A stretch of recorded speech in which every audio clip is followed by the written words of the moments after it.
She stood at the altar in a dress that cost more than most people's houses. $20,000 of ivory silk. Hand-stitched lace from Brussels. A cathedral train so long it took 3 women to carry it down the aisle. And he tore it. Not slowly. Not accidentally. He grabbed the bodice with both hands, those large, powerful hands that men in 3 countries had learned to fear, and he ripped it open like it was nothing. Like she was nothing. The gasps from the 200 guests shook the chandeliers. Her mother, seated in the front row, pressed her hand over her mouth and began to weep. But the woman standing at that altar? She did not cry. She did not scream. She did not faint or beg or crumble. She looked up at the most dangerous man in Seoul, the man the underground world called the ghost, and she smiled. Not a nervous smile. Not a polite smile. A slow, dangerous, knowing smile that made him pause for the first time in his entire violent life. Because Akosua Mensah had been waiting for this moment. She had planned for it. And the man who thought he was humiliating her had absolutely no idea that he had just made the greatest mistake of his life. He didn't know who he married. But he was about to find out. Before we begin, my mum said this video cannot reach 10,000 views and 1,000 subscribers. Let's prove her wrong. Smash that like button, subscribe right now, and drop in the comments where you are watching from. Now let's get into this story. Akosua Mensah had survived a lot of things in her 32 years on this earth. She had survived her father's death when she was 9 years old, standing at his grave in Accra with her small hand inside her mother's while the red dust of the Ghanaian harmattans swirled around their ankles. She had survived the scholarship interview at Oxford where the panel of 6 white professors clearly expected her to fail, and she had answered every single question in 3 languages just to make a point. She had survived building her own intelligence consultancy from a second-hand laptop in a 1-bedroom flat in London, turning it into the most discreet and lethal information-gathering firm in all of Europe before she was 28. But sitting across from Park Sung-jin in a glass conference room on the 47th floor of a Seoul skyscraper, Akosua thought for the very first time that she might have finally met something she could not survive. Not because he was dangerous, though he was, unmistakably, devastatingly dangerous. Not because he was powerful, though the kind of power he held made presidents nervous. But because the man was unreasonably handsome, and she had not prepared herself for that at all. This was a business meeting. A cold, calculated, contractual arrangement proposed by their respective associates to create a strategic alliance between his criminal empire and her intelligence network. A marriage of convenience. A transaction dressed up in wedding clothes. She had prepared her negotiation points. She had reviewed his financial holdings, his territory maps, the names of his 11 lieutenants, and the particular brand of whiskey he preferred when he wanted to seem approachable. She had prepared for everything. She had not prepared for the jaw. Park Sung-jin sat with the relaxed authority of a man who had never once in his life needed to prove himself to anyone, because anyone who questioned him had quickly learned not to repeat the mistake. He wore a charcoal suit that probably cost as much as a small car, and he hadn't looked at her since she sat down. He was reading a document. He had been reading it for 4 minutes. He had not offered her water or a greeting or even a glance. Akosua let 30 more seconds pass. Then she reached across the glass table, took the document from his hands, set it face down, and said pleasantly, "You're welcome to finish reading that after we're done. I'm only here until 4. The room went very still. The 2 suited men standing at the door, his men, clearly, given the matching expressions of barely controlled alarm, looked at each other as though calculating how much trouble they were about to be in for allowing this to happen. Park Sung-jin looked up. His eyes were dark and steady and gave absolutely nothing away. He studied her face the way someone studies a problem they haven't yet categorized. "You moved my papers," he said. His Korean accented English was precise and low. "I did," Akosua agreed cheerfully. "And I'll give them back when you look at me while I'm speaking to you. My mother raised me to believe eye contact is basic courtesy. She's a formidable woman. I'd hate to have to tell her it's a dying art." Another silence. And then, so brief she almost missed it, something shifted at the corner of his mouth. Not quite a smile. The suggestion of one, appearing and disappearing in less than a second. "Miss Mensah," he said. "Ms.," she corrected. "I'm Ghanaian, not British. We're not that formal." "Ms. Mensah." He leaned back in his chair with the unhurried ease of a man who had all the time in the world. My associates told me you were intelligent. I get that a lot. They didn't mention you were irritating. Akajwa smiled beautifully. I get that even more. He looked at her for a long moment. The kind of look that most people in his world received only once, right before something catastrophic happened to them. But Akajwa had been looked at by dangerous men before. She sold information for a living. She had sat across from warlords and corrupt prime ministers and men who had ordered unspeakable things done in quiet rooms. She held his gaze and waited. The arrangement, he said finally, is straightforward. We marry. We maintain the appearance of a genuine union for 2 years. Your network operates under my protection. My organization gains access to your intelligence infrastructure. At the end of 2 years, we dissolve quietly. And the terms? Akajwa asked. I have terms. So do I. She slid her own folder across the glass. Mine are longer. He opened it. Read the first page. Turned to the second.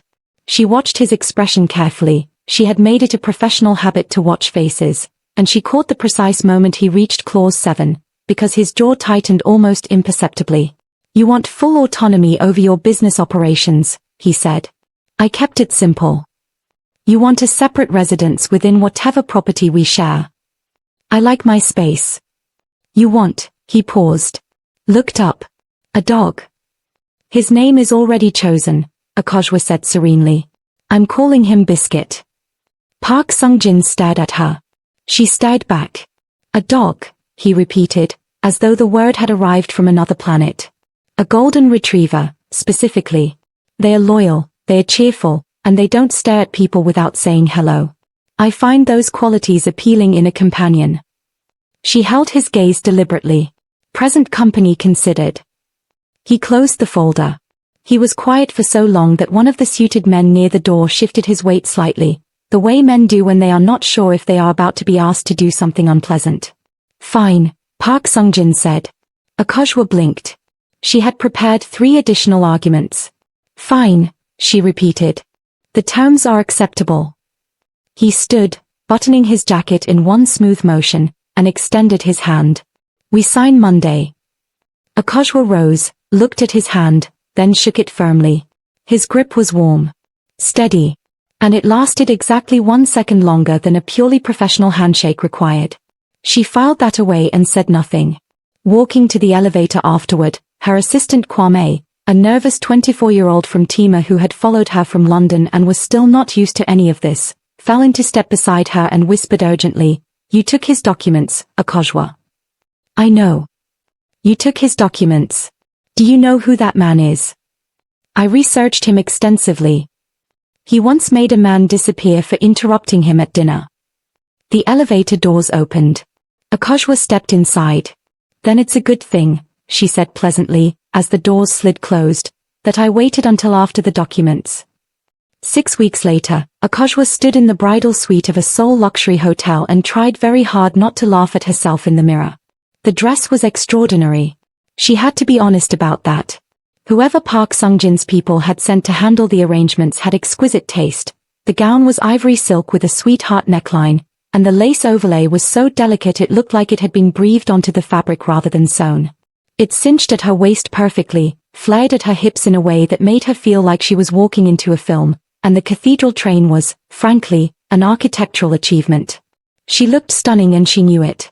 She also knew that none of the 200 guests filling the ballroom downstairs, associates, allies, business figures, and every category of criminal and legitimate power broker that her new husband's world contained, none of them had any idea who they were really watching walk down that aisle today. Her mother, Adelaide Mensah, sat behind her and watched her daughter in the mirror with the particular expression of a Ghanaian mother who had many feelings and had chosen to arrange them carefully before speaking. He's very handsome, Adelaide said finally, in Chi. He is, Akajwa agreed. For a criminal. Mother. I'm just noting it. Adelaide rose and began adjusting the train with the practiced hands of a woman who had dressed and prepared and shown up for every single hard moment of her daughter's life. Your father would have had opinions. Baba had opinions about everything. He would have liked your terms, though. Adelaide smoothed a piece of lace gently. Clause 7 especially. Akashwa caught her mother's eye in the mirror and smiled. The same smile, wide and warm and slightly crooked, that her father used to say could talk the sun into rising twice. Kwame vomited this morning, Akashwa reported. Poor child. From nerves. I told him it was just a wedding. Is it? Adelaide asked softly. Akashwa looked at herself in the mirror. At the dress. At the train. At the woman wearing it, who had spent 3 years building a network of intelligence contacts across 12 countries, who had once extracted a kidnapped diplomat's family from a collapsing political situation using nothing but information and a very well-timed phone call, who ate jollof rice at midnight when she was stressed and argued with taxi drivers about philosophy and had cried exactly twice in the last decade, both times over her father. It's a contract, she said. A strategic alliance. Clause 7 is about a golden retriever. It is fine. Adelaide kissed the top of her head with the tenderness that only mothers carry. You like him, she said. I've met him once. You like him, Adelaide repeated, the way Ghanaian mothers repeat things they know to be true regardless of what their children say about it.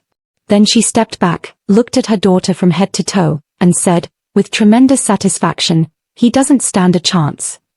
The ceremony was held in the hotel's grand ballroom, which had been transformed into something that felt less like a Korean crime lord's contractual wedding and more like a garden dream. White florals everywhere, warm candlelight, string instruments playing something that Akashwa recognized as a Ghanaian high-life melody arranged into classical form.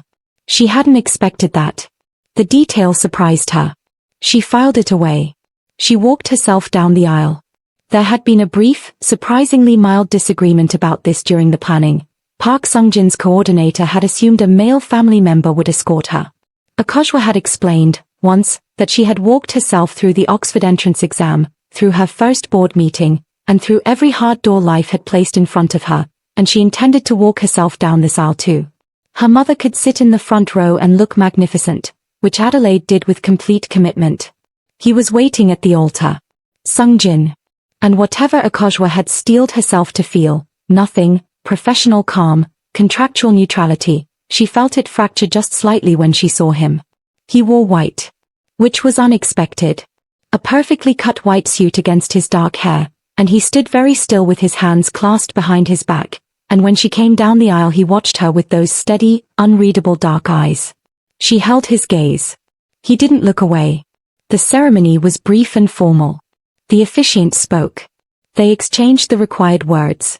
She noticed, distantly, that his voice was very steady when he said his vows, and she kept hers equally so. When the rings came, his hands were warm. She had not forgotten that detail from the handshake. I now pronounce you. It happened before the sentence finished. A commotion in the back of the ballroom. A door thrown open. The sudden sharp tension that moved through the room like electricity, the involuntary straightening of backs, the hands that went to jacket interiors, the way the energy of 200 people snapped from celebratory to alert in under 2 seconds. A man strode down the aisle. Broad-shouldered, furious, with the specific kind of purpose that people get when they have made a terrible decision and have committed to it entirely. Lee Dae-jung. One of Sungjin's own council members.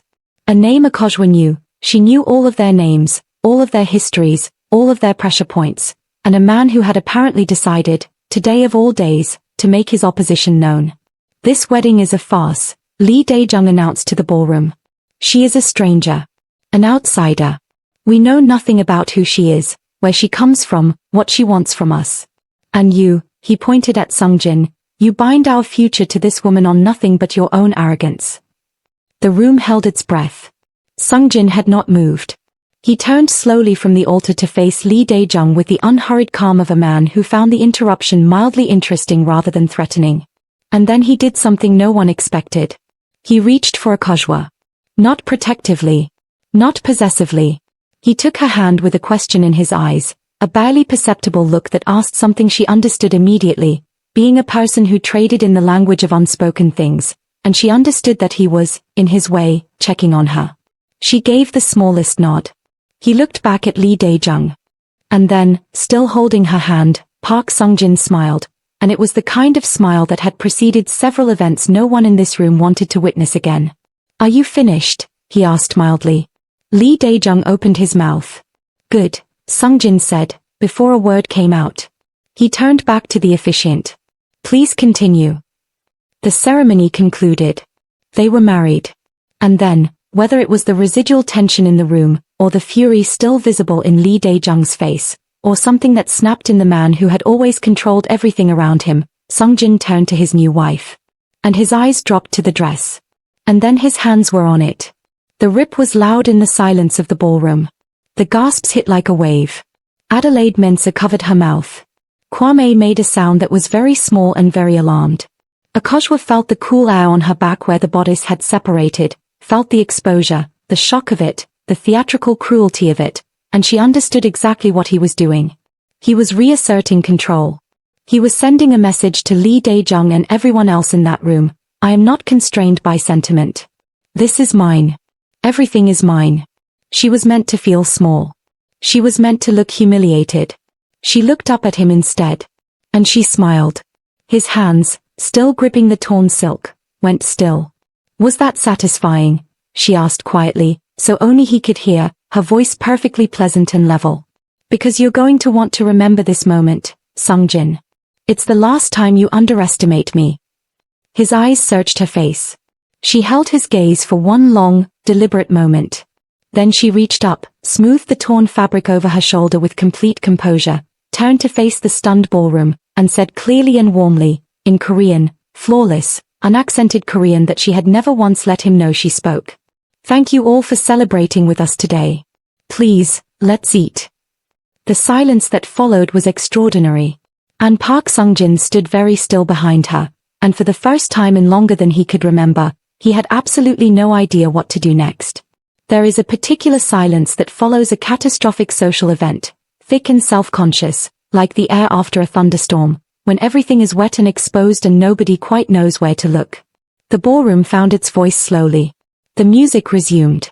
The catering staff, trained professionals who had apparently witnessed enough of these events to be unshakable, began circulating with appetizers as though $20,000 worth of Belgian lace had not just been audibly destroyed at the altar. Akosua accepted a glass of champagne from a passing tray, took a measured sip, and began working the room. She did this with the focused efficiency of someone who had attended 600 functions across 12 countries for professional purposes and understood that a party was simply a network with appetizers.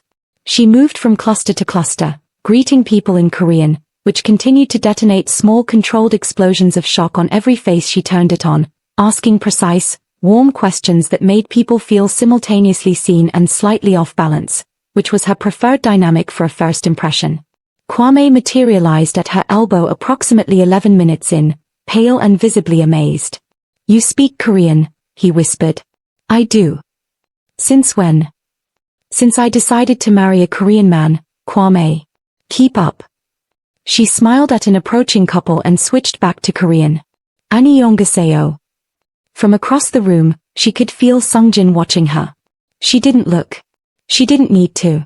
After years of working in rooms full of people who were monitoring her, she had developed a precise sensitivity to being observed. She knew the weight of a gaze, the difference between casual surveillance and something more intense and focused. This was the latter. She let him watch. The dinner was extraordinary, a menu that married Korean and Ghanaian cuisine in ways that her own mother had gone very quiet over, which from Adelaide Mensah was the highest possible compliment. There was jollof rice alongside dulcet bibimbap, keluele served in individual cast-iron portions, something that involved both gochujang and groundnut that Akosua made a private note to obtain the recipe for by any means necessary. He researched your food, Adelaide said softly, leaning close to her daughter during the main course. Akosua had a forkful of jollof rice halfway to her mouth. Someone on his staff researched it, she said. He planned the menu, Akosua. You don't know that. I asked the head caterer. Adelaide looked serenely at her own plate. He apparently sent back the first draft 3 times. He wanted to know what region of Ghana you were from so the spice levels were correct. Akosua looked down at her plate. She said nothing. She thought a great deal.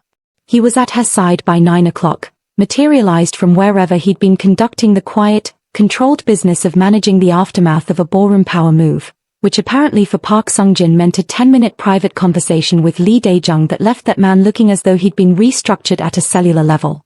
Your Korean is excellent, he said. No preamble. No apology. Thank you. I started 6 months ago.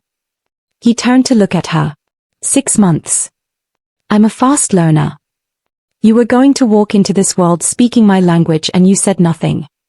You didn't ask. She smiled into her glass. Also, you never looked at me for long enough to give me an opportunity. You were very busy reading your documents. The corner of his mouth moved again. That same almost thing from the conference room. She was beginning to feel like collecting those, cataloging them. The dress, he said. Yes, she agreed pleasantly. The dress. A silence. I will replace it. You will replace it, she repeated. And you will also explain to my mother why she is going to require significantly more champagne than planned for the rest of the evening. Adelaide Mensah does not cry. She is crying. She glanced across the room, where her mother was indeed being attended to by Kwame with a fresh glass and a look of profound helplessness. You owe her a second wedding when I tell her about this one. I was sending a message. Yes. I understood the message. The room understood the message. Lee Dae-jung understood the message. She tilted her head.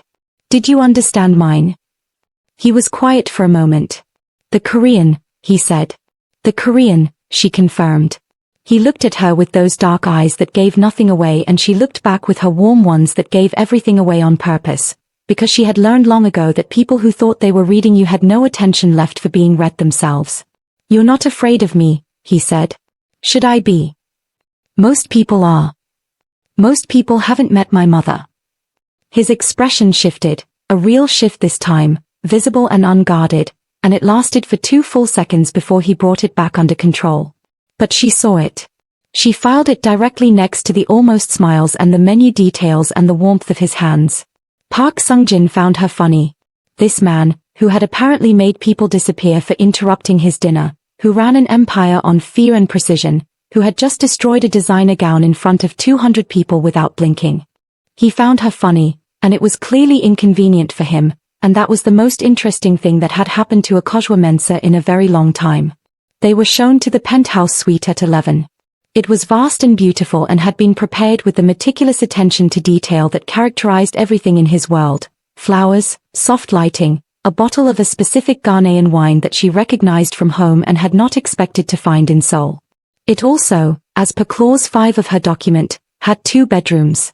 She stood in the center of the suite holding what remained of her bouquet and assessed the situation. The room on the left is yours, he said from behind her. I had your things moved from the hotel earlier. Efficient, she said. I'll have the dress dealt with in the morning. She turned. He was standing near the suite door, jacket still perfectly in place, and he looked at her with the expression she was beginning to recognize as his version of uncertainty. Very still, very composed, giving nothing away except for the very slight tension around his eyes. Sung-jin, she said. He waited. If you ever touch my clothes without permission again, she said pleasantly, I will absolutely destroy you.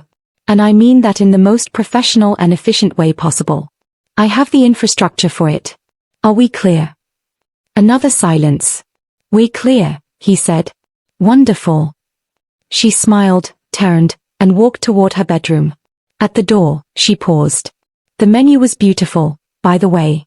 The gochujang groundnut thing was inspired. Thank you for researching it. She didn't turn around. She didn't need to see his face.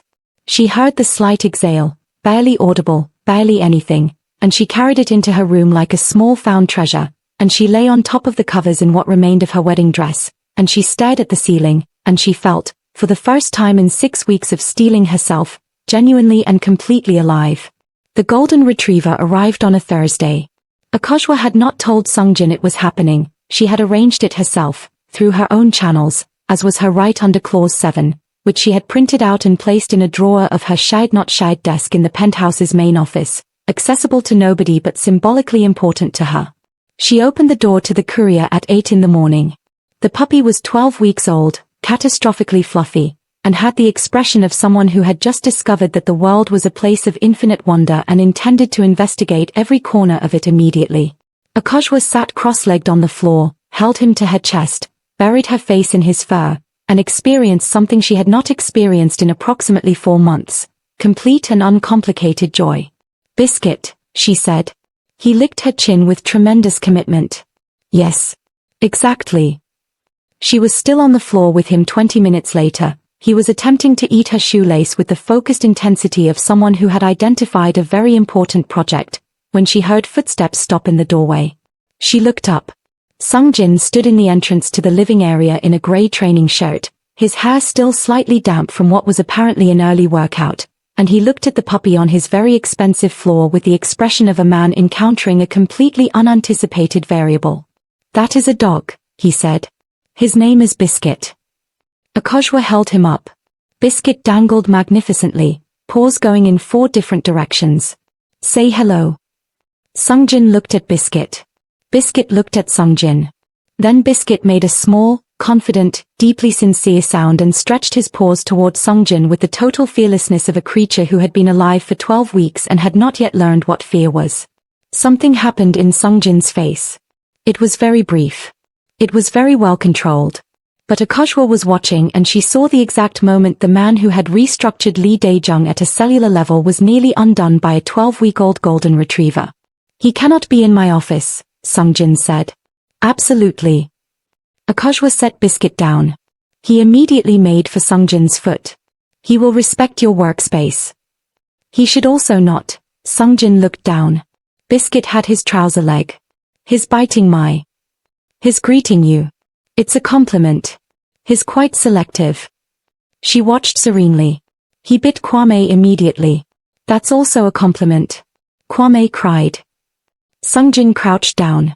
She had not seen him do that before, lower himself like that, fold his long frame down to floor level. He held out one hand, and Biscuit investigated it with scientific thoroughness, then proceeded to climb directly into his lap with the absolute confidence of a creature who had decided, unilaterally, that this was acceptable. Sungjin sat very still. A silence passed. His heavier than expected, Sungjin said. His mostly fur and ambition, Akojwa agreed. Another silence. Sungjin's hand had, she noted this carefully, moved to the puppy's back. Just resting there. Almost accidentally. He'll need training, he said. I've arranged a trainer. Tuesdays and Thursdays. He shouldn't sleep in the bedroom. My bedroom. Agreed. Dogs in Seoul apartments require. I researched the regulations, yes. She smiled. I research things, Sungjin. It's professionally habitual. He looked up at her then, from the floor, with Biscuit resettling contentedly on his lap, and the angle of it, him looking up instead of across or down, made something shift in the quality of his expression. Made him look younger. Made him look like someone who had not always been what he was now. You researched me, he said. Not a question. Extensively. Before the meeting. Before I agreed to the meeting, she corrected. I don't walk into rooms I haven't already mapped. And? She considered the question, the real question inside it, which was not what did you find but what did you think, which was a vulnerability so small and quickly covered that she almost hadn't caught it. I thought, she said carefully, that you were more complicated than your reputation suggested. Most dangerous men are less interesting up close. You are more interesting up close. I found that relevant. He was quiet. Biscuit had fallen asleep. On Park Sungjin's lap. In the middle of the penthouse living room at 8:30 in the morning. He's asleep, Sungjin said, with the tone of a man processing an unexpected development. He trusts you. Akojwa leaned her chin on her hand. He's an excellent judge of character, despite only being alive for 12 weeks. You're implying something. I'm stating something, actually. Biscuit has better instincts than most of my professional contacts. She paused. Don't let it go to your head. He looked down at the sleeping puppy for a long moment. When he looked back up, the almost smile had graduated. It was a real smile, small, reluctant, as though it had emerged despite considerable internal resistance, and it landed on his face and stayed there for 3 full seconds before he brought it back under control. 3 seconds. She counted. She filed it in the same place as all the other things she was collecting about Park Sungjin, which was a drawer she was beginning to realize was considerably more full than it should have been after 2 weeks of a contractual arrangement with a man she was absolutely not developing feelings for. Absolutely not. Tuesday and Thursday for the trainer, he said, standing carefully so as not to disturb the dog. Yes. I'll adjust my morning schedule. He straightened his trouser leg. He'll need a proper bed. I've ordered one. And food. The good kind, not. Sungjin. She looked at him. I have it handled. He looked back. I know. And that, the simple, undecorated way he said it, with zero condescension and complete conviction, made her blink once, quickly, and look away, and study the middle distance with great interest. He left for his office. She sat with the sleeping puppy on the floor of their shared not shared home and thought about absolutely nothing in particular for quite a long time. 3 weeks into the arrangement, Park Sungjin appeared in the kitchen at 7 p.m. on a Saturday, dressed in dark jeans and a simple black shirt that was somehow still aggressively elegant, and said, "You haven't seen Seoul." Akujwa looked up from her laptop. "I've been to Seoul twice before." "For work?" "Yes." "That's not seeing Seoul." He picked up his keys from the counter. "Come." She closed the laptop slowly. "Are you inviting me somewhere, or issuing a directive?" He considered this. "Inviting. And if I'm busy?" "You closed the laptop when I walked in." She had, in fact, done exactly that, and the fact that he had noticed and filed it away was something she found both slightly alarming and deeply satisfying in a way she was going to examine later and not now. "Give me 10 minutes. She said. She reappeared in 9, in a burnt orange wrap dress that she knew worked extremely well against her skin and chose entirely on aesthetic grounds and for absolutely no other reason. She had also, at the last moment, told Biscuit he was staying home, which he accepted with the philosophical equanimity of a dog who had already figured out that the treats were kept in the kitchen and Kwame would be by at 8. Sungjin drove himself.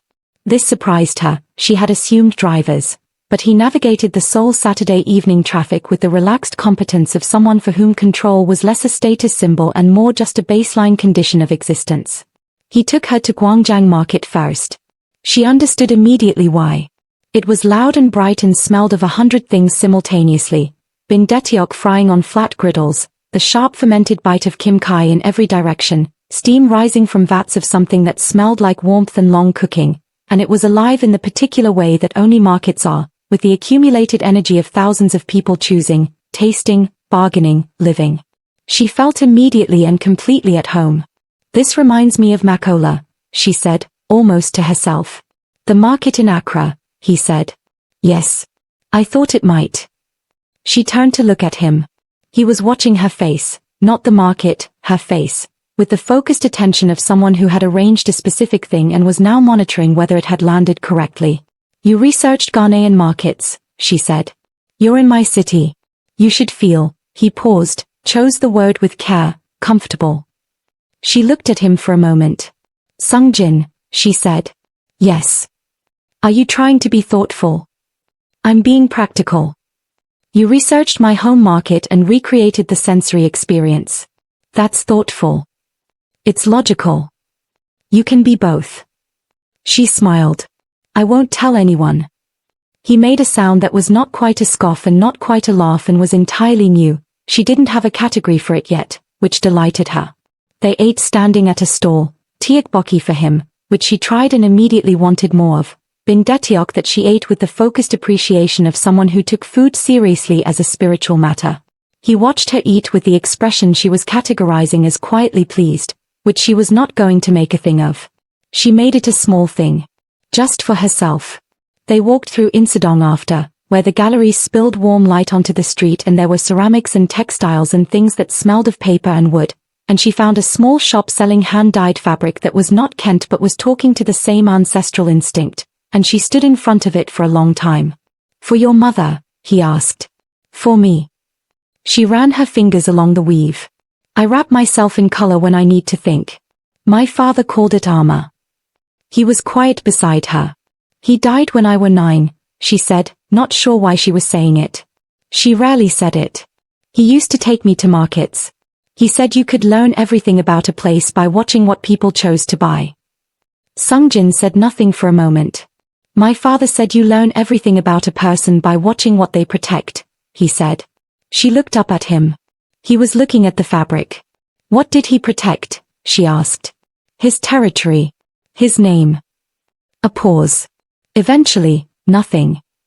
She understood, from the particular way he said eventually, that this was not a story with a good ending, and she did not push, and he noticed that she didn't push, and something quiet passed between them. She bought the fabric. He carried the package. They walked back to the car through a street food alley and she bought them both hotdog from a cart without asking, because she had decided she was doing it, and he accepted it without comment and ate the entire thing, and she thought, there it is, we just had dinner, that was dinner, we walked through a market and ate street food and he carried my bag and that was a date, it was absolutely a date.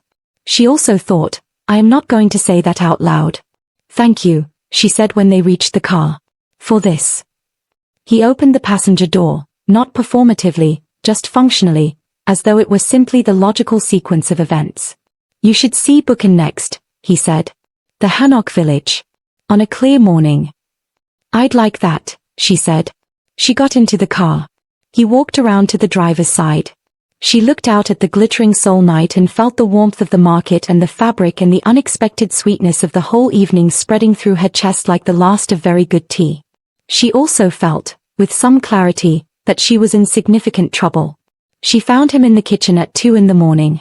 She hadn't slept, it happened occasionally, the too busy brain refusing to stand down, cycling through data and implications and the 17 things she needed to follow up on in the morning, and she'd come for water and found the kitchen already lit and Park Sungjin at the counter with a mug and a map of something she couldn't immediately identify. He looked up.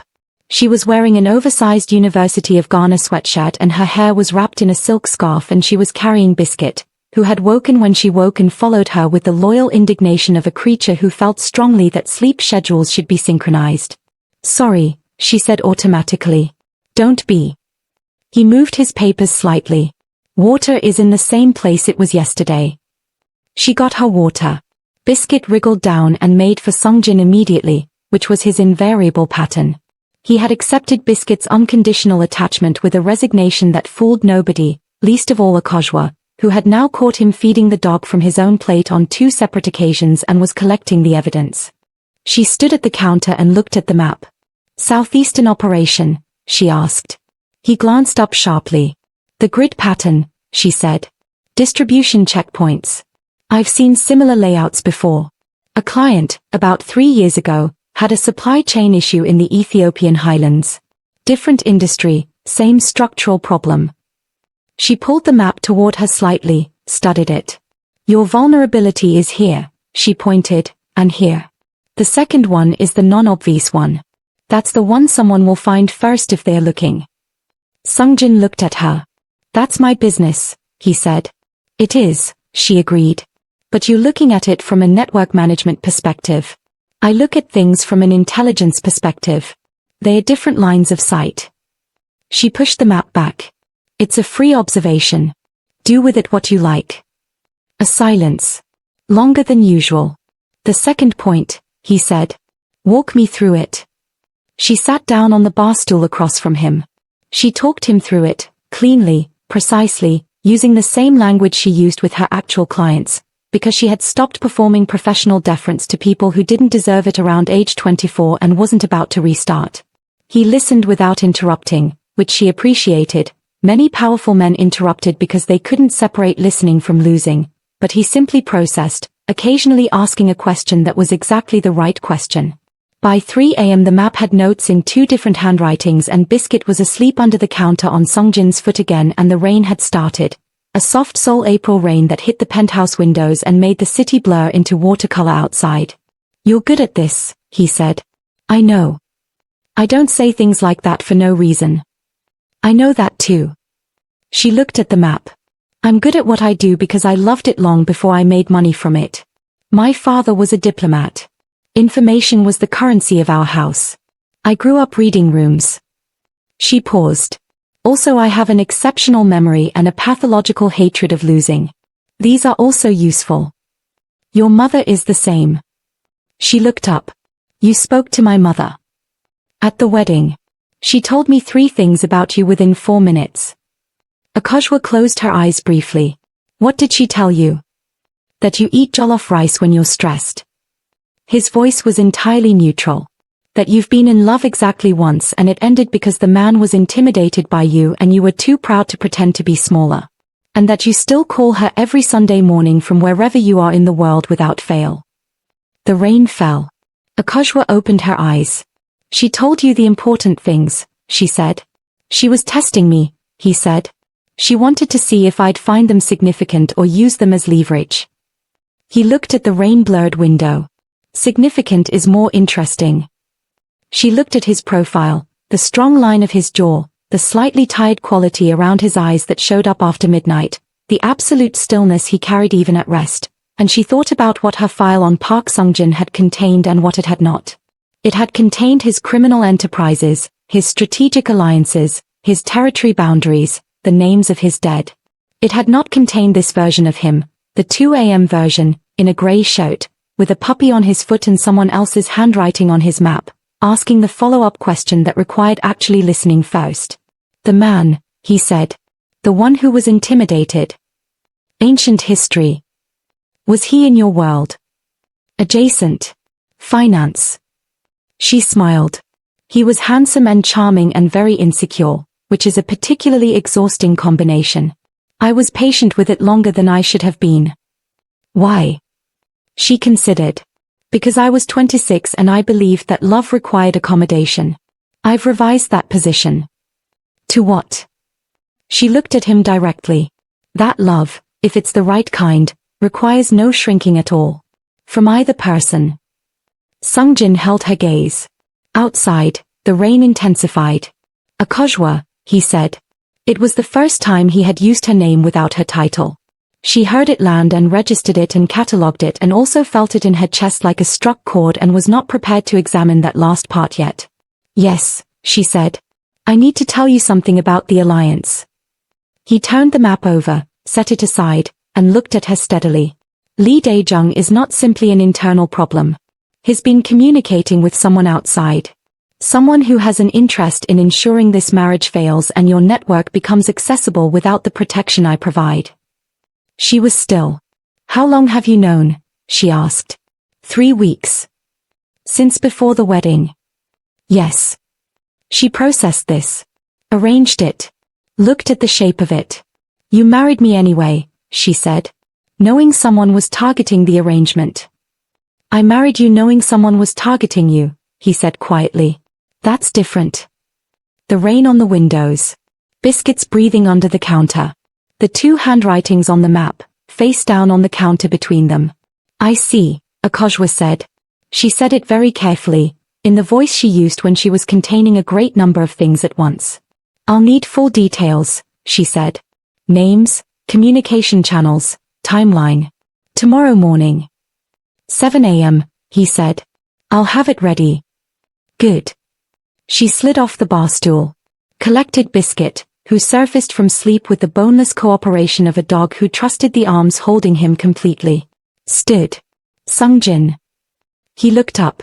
Thank you, she said. For telling me. A pause. For knowing it was different. She walked back to her bedroom. She lay in the dark with Biscuit on her feet and listened to the rain on Seoul and felt the shape of this life settling around her, a life she had agreed to for strategic reasons, in a city that was beginning to feel like hers, with a man who had just told her he was protecting her and called it different, and she thought, I am so far past significant trouble. I am in an entirely new category of trouble. And I am going to have to think about that very seriously. She was asleep within 4 minutes. His name was Julian Murray, and he was South African, and he was exactly the kind of man who walked into rooms and expected them to rearrange themselves. He was also an old colleague of Akojwa's from her London years, specifically from the period before she'd started her own firm, when they'd both worked adjacent to a European security consultancy and competed for the same contracts with the competitive warmth of people who respected each other's abilities and were both too professional to act on anything more than that. He arrived in Seoul for a conference and sent her a message, as he always did when their orbits crossed, and she met him for lunch at a restaurant in Gangnam because she had known Julian Murray for 6 years and he was a genuinely excellent lunch companion and she was allowed to have friends. She told Sungjin she was having lunch with a colleague. She did not specify the colleague's name, gender, or history, because none of those things were relevant and she was not accountable for the specifics of her social calendar under any clause of their agreement. She was back at the penthouse by 3. Sungjin was in his office. She could see the light under the door, and she dropped her bag in her room, gave Biscuit a proper greeting, made herself coffee, and sat at her desk to review the intelligence briefing he'd provided that morning on the Lee Dae-jung situation. At 3:45, his office door opened. She didn't look up from her screen. "Good lunch?" he asked. "Very good. He recommended a place in Itaewon I want to try next week." A pause. Sungjin said. She looked up then. He was leaning in his office doorway with his arms crossed and his face entirely composed except for a particular stillness around his jaw that she now recognized, having catalogued many of his very small tells over the past weeks. "An old colleague from London," she said. "Julian Murray. South African. We competed for the same contract 6 years ago. He's in Seoul for a conference." She held Sungjin's gaze pleasantly. "Any other questions?" "No. Are you sure? Because your jaw is doing something." "My jaw is not doing anything. Your jaw is very specifically doing something. I've made a study of your jaw. This is its thinking about something it won't say expression." She returned to her screen. "You can ask, Sungjin. I won't find it unacceptable." A long silence. "Is he?" Sungjin stopped. "Is he what?" Another pause. Considerably more loaded than the first. "Is he someone who was adjacent to your situation before?" Sungjin said, which was the most controlled and technical way she had ever heard anyone ask a romantic question, and she had to press her lips together very deliberately to not smile. "No," she said. "We are colleagues. We have always been colleagues. He is currently engaged to a Norwegian architect named Ingrid who collects vintage motorcycles, which I find immensely interesting, and he showed me photographs over lunch." She looked up again. "Are you jealous?" "I'm asking a logistical question about Sungjin. Our arrangement requires Sungjin." He stopped. She looked at him steadily. He looked back.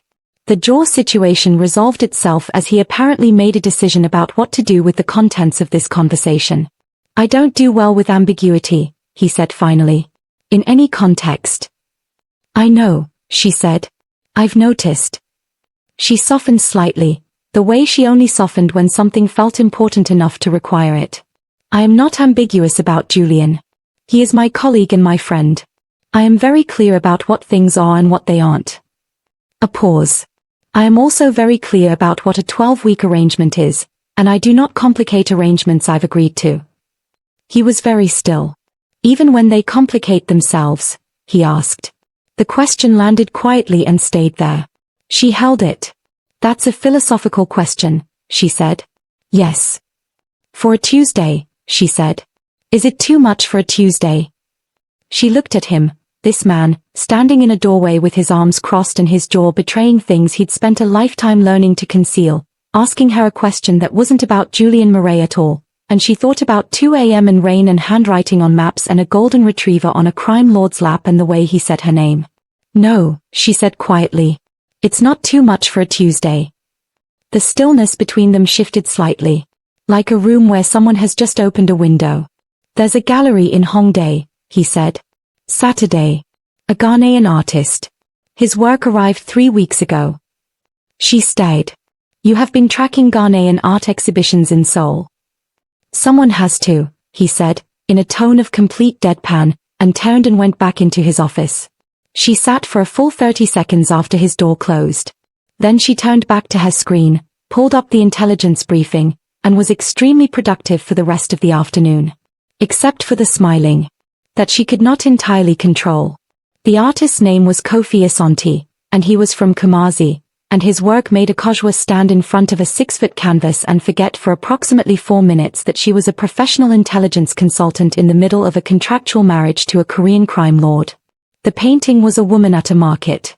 She was wrapped in Kent, gold and red and the particular deep green that Akojwa associated with ceremonies, and she was mid-bargain, one hand extended, head tilted in the specific posture of a woman who knows exactly what something is worth and has absolutely no interest in paying more. Her face was alive with the game of it. She was magnificent and ordinary and entirely Akojwa's whole childhood in one image.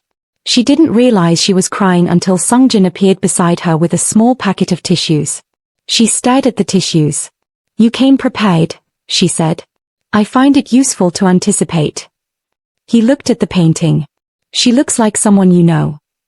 "She looks like my mother," Akojwa said. "She looks like every woman in my family. She looks like..." Her voice did something she wasn't expecting. She stopped. Breathed. "Sorry. Don't be." She blotted her eyes with the tissue with as much dignity as the situation allowed, which was moderate. "I didn't think I'd react like this," she said. "I've seen a lot of African art." "Not in Seoul," he said. "No." She looked at the painting. "Not in Seoul." A pause. "It's different when you're away from home. When you're somewhere very different and something appears that's yours, completely, recognizably yours, it's like..." She paused, looking for the right word. "An anchor," he said. She turned to look at him. "Yes," she said. "Exactly." He was looking at the painting with an expression she hadn't seen before, thoughtful, and something underneath it that was older. "I know that feeling," he said. He didn't elaborate. She didn't push. But she put it with the other things, and she thought about his father, about eventually nothing, and she understood something about Park Sungjin that the file had not contained. They moved through the rest of the gallery side by side, close enough that their arms occasionally brushed, not close enough to be deliberate, and she was no longer sure who was maintaining that particular calibration. He asked questions about the work that surprised her, specific, perceptive questions about technique and reference that suggested he had done some reading on West African art in the last 3 weeks, which she chose not to point out and simply answered, and they talked about art with the easy back and forth that they had developed at 2 a.m. over maps. She bought the painting of the woman at the market. It cost considerably more than she would normally spend on a single piece, and she didn't hesitate for a moment. "For your room?" he asked. "For the living room," she said. "Where we both live." He looked at her. She looked back. "If that's all right," she added, which she would not normally have added, but something about his look made her want to give him the choice. "It's your home," he said. "It's your home. Not the penthouse. Not the property. Your home." She filed that alongside everything else in the drawer that was now overflowing and threatening the structural integrity of whatever she was trying to maintain. They ate at a small restaurant in Hongdae afterward, a real neighborhood place, cramped and warm and full of art students who paid absolutely no attention to them, and Sungjin ate galbi with the focused appreciation of someone for whom food was important, and she ordered for them both using her Korean, which still made him look at her with that particular expression she was calling quietly delighted in her private catalogue. "Your Korean has improved," he said. "I've been practicing with the cleaning staff," she said. "Hannah is teaching me idioms." "What did you learn this week?" She tried it carefully. "It means, loosely, that one has been pods over one's eyes. That a person is blind to everything because of feelings." She looked up from her food. "I thought it was poetic." He was looking at her. "It is," he said. She wound noodles around her chopstick and thought, "We are sitting in a restaurant in Hongdae having learned an idiom about being blind with feelings, and I am going to need to have a very serious conversation with myself very soon." She wound more noodles. "Sungjin," she said. "Yes." "The 2 years," she said. "The arrangement." She looked at the table. "Is it?" She paused. This was not language she used easily. She rebuilt the sentence. "Is it still the same shape it was when we signed it?" A long pause.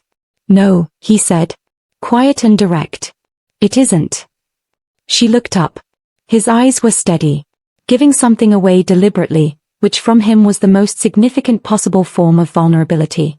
"No," she agreed softly.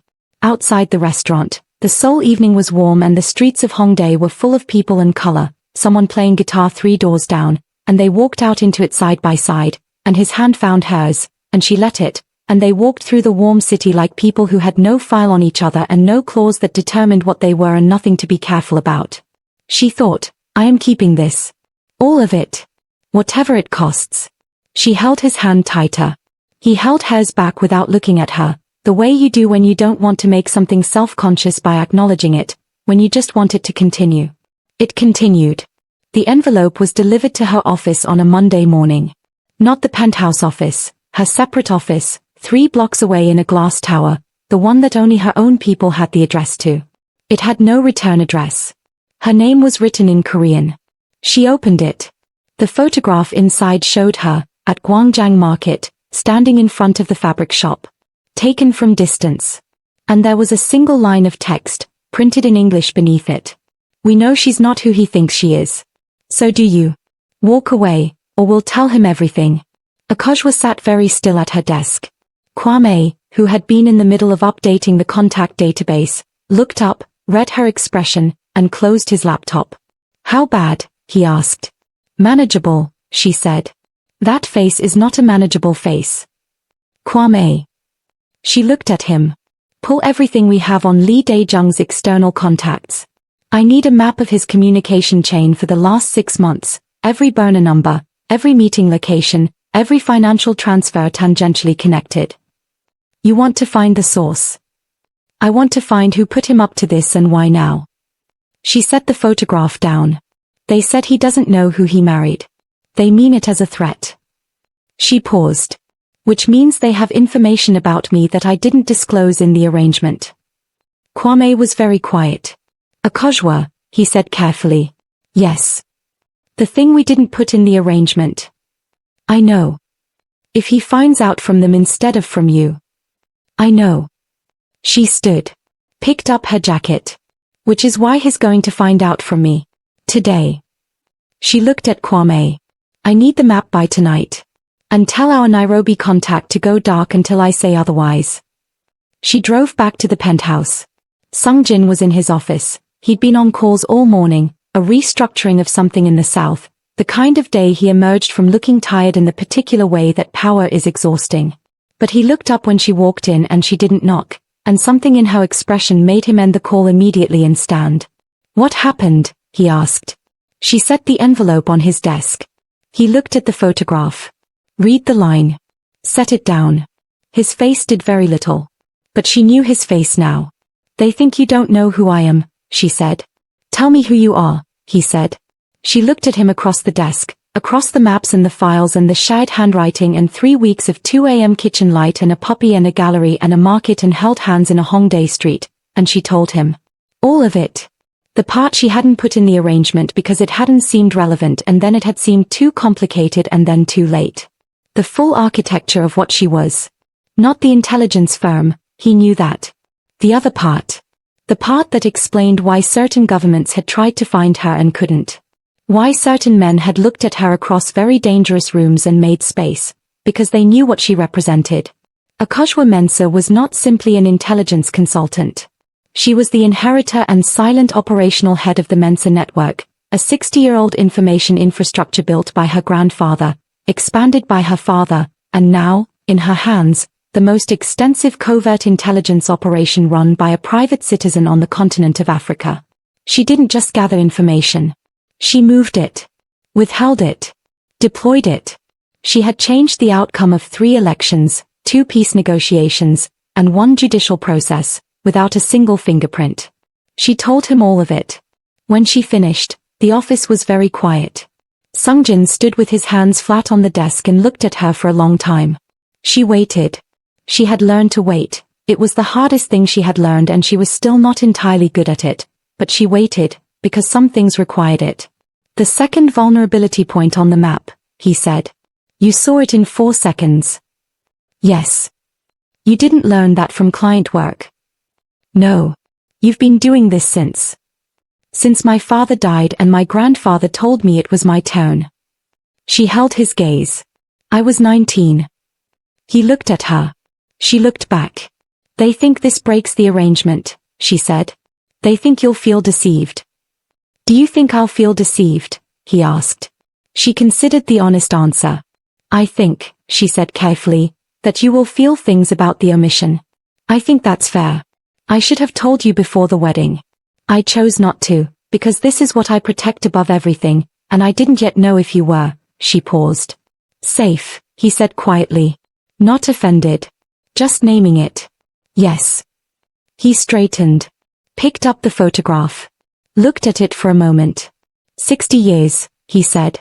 My grandfather started it in 1964. And your father ran it. Until he died. Then me. He set the photograph down.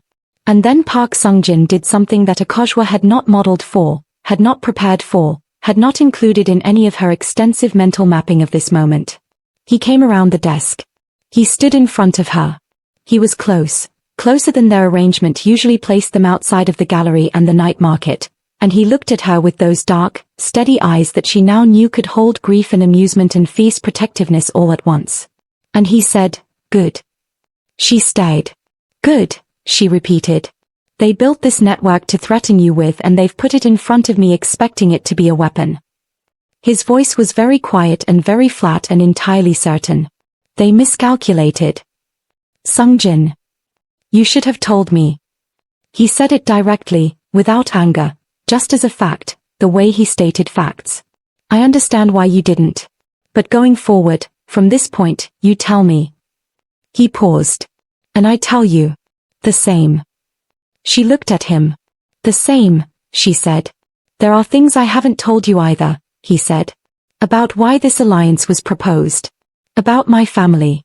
About," he stopped. Restarted. "About what I want it to be now. Which is different from what I agreed to." He was looking at her the way she had felt him looking at her across the ballroom on the night of the wedding, not the tearing, before that, when she was walking down the aisle, before he let fear of losing control make him do a stupid thing, the look she'd caught before the mask went back up, the look she'd catalogued and kept.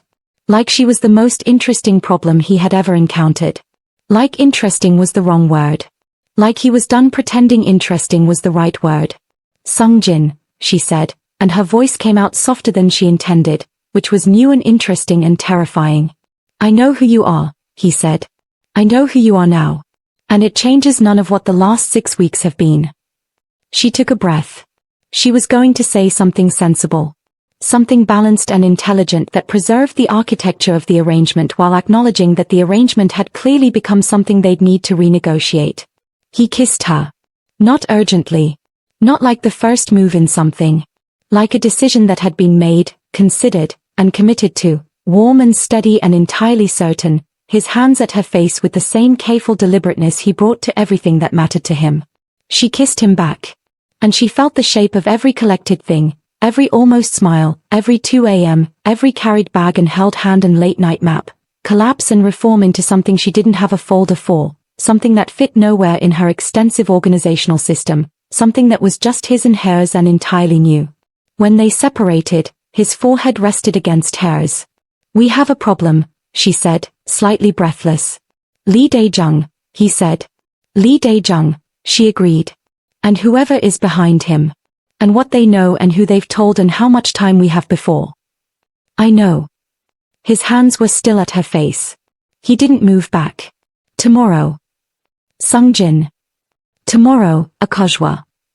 He said her name like it was something he'd decided to keep. "Tonight we deal with this." She looked at him. "This," she said. "Us," he said. The word landed with the weight of someone who had chosen it precisely and meant it completely. She breathed. "I need to call my mother," she said. He laughed, a real laugh, the first one she had heard, low and unguarded and absolutely for her, and it broke open across his face like something that had been waiting a long time for an exit. She filed it. Top of the collection. Right at the front of everything. "Call your mother," he said. "And then we're going to plan," she said. "Together. The whole network, everything I have, and everything you have, and we're going to find out exactly who is coming after us and we're going to destroy them," he said pleasantly. "I was going to say neutralize," she said. "Destroy," he said again, and the pleasantness of it was actually somewhat alarming and also, she realized, genuinely attractive, and she was going to have a long conversation with herself about that. "Destroy," she agreed. She stepped back. Took a breath. Found her phone. He went back around the desk and picked up his own, and she listened to it ring on Adelaide Mensa's end in Accra while she watched the man she had married sit down and begin pulling together the threads of a war they were apparently about to fight together. Her mother picked up. "Akojwa," Adelaide said warmly. "It's Tuesday." "I know, Mama. I have something to tell you." A pause. Then, in the particular frequency of a Ghanaian mother who knows, is it good or complicated? Akojwa looked at Sung-jin across the room. He looked up. The corner of his mouth moved. She looked away. Both, she said softly. It's very much both. And somewhere in Seoul, in a room they were about to find, a man was making a very significant mistake about who he had made an enemy of, not one person, but two, and not just a crime lord and a consultant, but something considerably more dangerous than that. A partnership. And neither of them had any intention of losing.